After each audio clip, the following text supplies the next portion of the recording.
Bonjour, je voulais faire une petite vidéo pour réagir à l'annonce d'Elisabeth Borne sur le problème de l'énergie et le rationnement dont elle parle, qui serait notamment mis en première ligne sur les entreprises.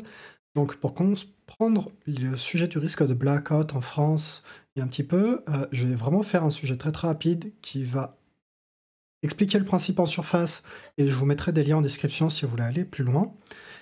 Il est également bon à noter que Macron, du coup, va présider un conseil de défense ce vendredi à ce sujet. Donc un conseil de défense, c'est comme pendant le Covid, ça va être une espèce d'instance opaque, on n'a aucune idée de ce qui va être fait ou décidé ou pourquoi sans consultation. Et du coup, bah, comme d'habitude, le gouvernement décide tout seul, sans que le Parlement, sans que la population ne soit consultée. Et vu par le passé son inaction climatique, franchement, ça donne assez peu d'espoir quant aux résultats à moyen et en long terme pour anticiper justement le changement climatique et faire une transition écologique. Alors, en fait, pour un peu comprendre le sujet, il faut déjà comprendre le mix énergétique français. Donc ça, c'est le mix énergétique d'aujourd'hui. Donc vous voyez qu'il n'y a pas de charbon, pas de pétrole, un tout petit peu de bioénergie, un petit peu de vent, un petit peu d'hydroélien, un petit peu de gaz, un peu de solaire. Selon le moment de la journée, ça varie beaucoup. Et environ la moitié aux 2 tiers de nucléaire. Donc ça, c'est une des spécificités du parc énergétique français, c'est qu'on a beaucoup, beaucoup de nucléaire. Et aujourd'hui, en fait, ce qu'on nous vend comme des énergies vertes, donc l'éolien, le solaire, et aussi dans certains contrats, les bioénergies, l'hydro, etc. Euh, Tout ça, du coup, ce sont des énergies assez nouvelles dans le parc énergétique français. Et notamment dans les offres, en fait, il faut avoir conscience du fait que quand on vous dit qu'on vous vend de l'électricité verte, c'est juste qu'il y a des espèces de bons d'achat d'électricité de ces sources vertes, et en fait, vous utilisez la même électricité que tout le monde. C'est juste que vous, sur votre contrat, c'est marqué: «Ah, tu as un tampon, tu as un bon point, tu t'es accaparé l'énergie verte, tu es quelqu'un de bien». Mais dans les faits, mécaniquement, ça ne change absolument rien. C'est juste une espèce de timbre pour dire que vous êtes quelqu'un de gentil. Sinon, c'est exactement la même chose que tout le monde. Euh, et en fait, là, je vous ai mis une courbe. Donc, la première courbe, elle datait d'aujourd'hui. Celle-ci, c'est une courbe qui date d'environ il y a 10 ans, pour que vous voyez vraiment la différence. Euh, le parc nucléaire, 2 tiers, voire 3 quarts. L'hydroélectrique, donc c'est en hiver, avec du gaz, et là, changement, il y a un petit peu de charbon. Alors, quelle est la principale différence entre la première courbe et la seconde? Or, l'émergence de l'éolien, du solaire et dans une moindre mesure des bioénergies, c'est que comme on est en hiver, la production totale, elle est d'environ, allez, 80 000 mégawatts, alors que pendant l'été, on voit qu'on est à 40 ou 50 000. Donc, en fait, en hiver, pour se chauffer, c'est très bête à dire, mais on fait tourner des radiateurs, etc., on consomme beaucoup plus. Et sur ce premier graphique, il y a également toute une partie qu'on voit en gris en bas, en fait, qui représente de l'importation d'énergie.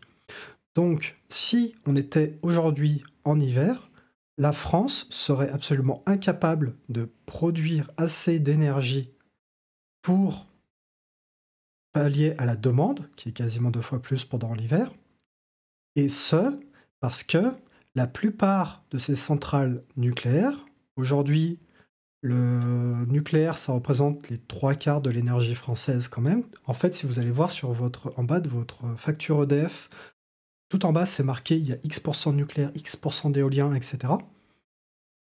En capacité installée, c'est-à-dire en énergie maximum produite.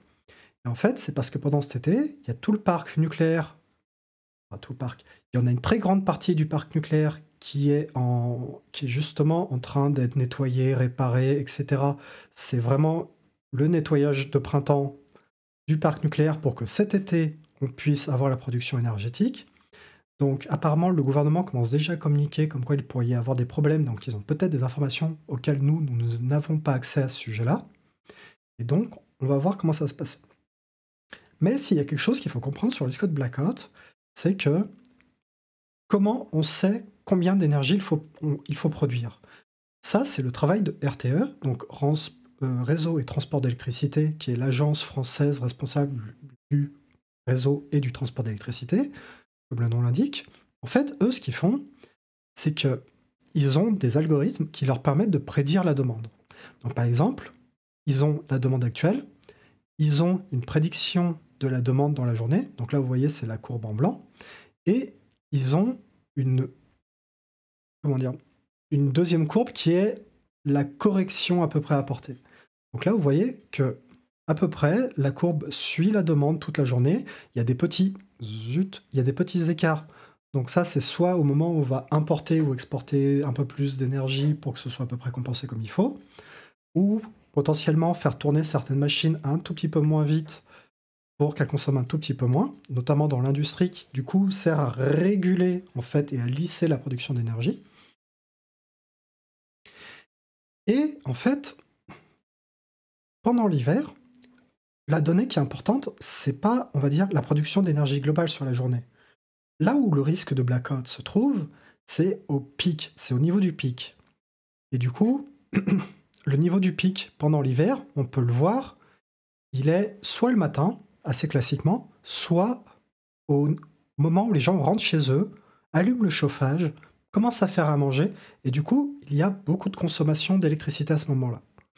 Et donc, si il y a un moment où il faudra faire attention à votre dépense énergétique, pour éviter un risque de blackout, le plus intelligent, ce n'est pas de dire consommer moins d'énergie toute la journée, ça, ce n'est pas un risque.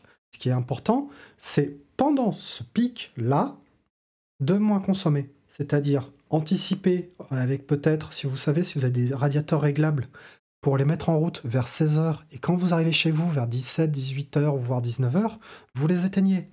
Pareil, peut-être anticiper et faire à manger le midi ou faites à manger plus tard le soir, réchauffez-le juste pour le lendemain, quelque chose.